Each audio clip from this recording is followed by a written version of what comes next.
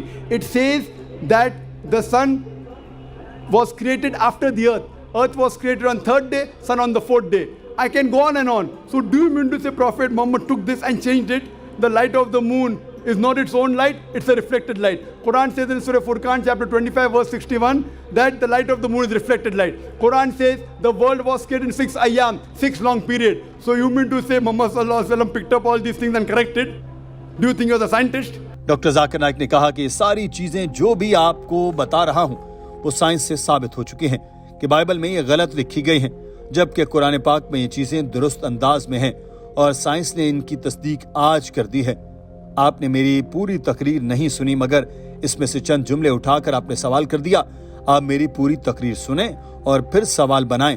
اگر میں آپ کی بات مثبت بحث کے لیے مان بھی لوں کہ آپ صلی اللہ علیہ وسلم نے بائبل سے چیزیں لیں اور ان کو اپنے انداز میں درست کر کے لکھا، تو کیا 1400 سال پہلے یہ ممکن تھا کہ کوئی غلط چیز کسی کتاب سے اٹھائے اور ان کو سائنس کے طریقے سے صحیح کر کے لکھ دے؟ یہ ممکن ہی نہیں۔ تو یہ ثابت کرتا ہے کہ قرآن پاک کسی انسان کی لکھی نہیں بلکہ اللہ تعالیٰ کی لکھی کتاب ہے۔ جس نے کائنات بنائی اس کو یہ چیزیں پتہ ہو سکتی ہیں۔ دوستو، آج کی ویڈیو کے بارے میں آپ کی رائے کیا ہے؟ کمنٹ سیکشن میں ضرور آگاہ کیجیے گا۔ اپنا خیال رکھیے۔ اللہ حافظ۔